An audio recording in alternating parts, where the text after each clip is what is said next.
스토아 학파는 어떻게 살 것인가에 관한 철학이었죠. 윤리적인 질문에 답하며 태동했습니다. 스토아 정신은 덕, 의무, 공동의 선을 강조하였는데요. 후기 스토아 학파의 주요 3인물은 노예 출신 철학자 에픽테토스, 네로 황제의 스승이며 정치가 세네카, 황제 마르쿠스 아우렐리우스였습니다. 그렇다면 초기 스토아 학파 창시자는 누구였을까요? 제논이었죠. 제논이 아테네에 왔을 때 플라톤, 아리스토텔레스 같은 스승들이 떠난 뒤였습니다. 대신 에피쿠로스의 쾌락주의, 견유학파의 디오게네스의 무욕 사상이 유행하고 있었죠. 즉 주어진 삶을 누리라는 쾌락주의 사상과 이 세상을 개처럼 사는 소박하고 자연적인 삶을 강조하는 분위기였습니다. 제논은 마지막 임박한 죽음까지 의연하게 받아들인 소크라테스의 가르침을 가슴에 담았죠. 그래서 어떤 상황에서 평정심을 잃지 않는 아파테이아, 즉 마음의 평안, 고통이 없는 상태를 추구하라고 이야기했습니다.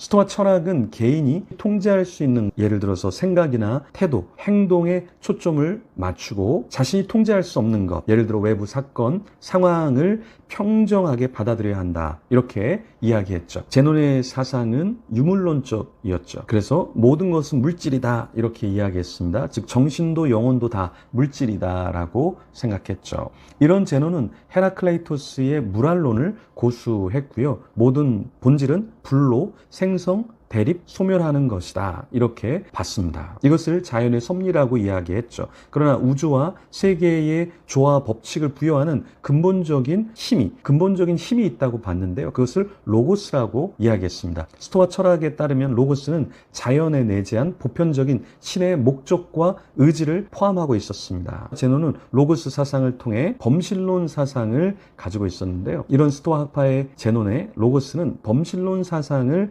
말하고 있었습니다. 제논은 이성적이고 올바른 삶을 사는 것은 로고스에 순응하는 삶이라고 봤고요. 이렇게 순리에 따른 삶을 살 때 행복하다, 이렇게 말했습니다.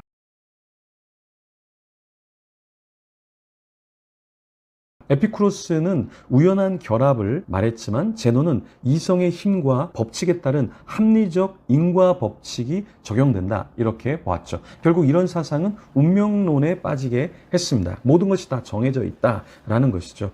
이런 세계관을 수긍한 자가 로마 노예 출신 에픽테토스였죠. 에픽테토스는 각 사람은 주어진 역할에 충실해야 한다, 이렇게 이야기했습니다. 게다가 인간 삶의 목적은 공동의 목표와 공동선이 되고 개인은 그 공동선을 이루는 데 있다, 이렇게 보았죠. 즉 신의 의지와 조화를 이루는 자가 가장 괜찮은 자다라고 이야기했습니다. 스토아 철학자 세네카의 인생관과 정치관도 이러했죠. 황제 철학자 마르쿠스 아우렐리우스도 명상록 책에 이런 공동선 사상을 담았는데요. 이런 스토아 사상은 헬레니즘 시대부터 로마 제국까지 길게 이어졌습니다. 특히 로마 제국은 다양한 민족과 나라를 통합할 이념이 요구되었는데 이런 스토아 사상이 적합했죠. 스토아적 사상대로 동일한 목적과 공통 윤리를 따라 살 때 로마가 유지될 수 있었기 때문이었죠. 로마는 보편 국가다, 이런 말은 공동선을 추구한 스토아 사상의 근거에 나왔죠. 스토아 철학은 절제를 실천하고 미덕을 기르고 인간 상호 연결성을 강조했는데요. 이런 사상은 개인이나 국가의 경계를 초월하는 보편적 국가라는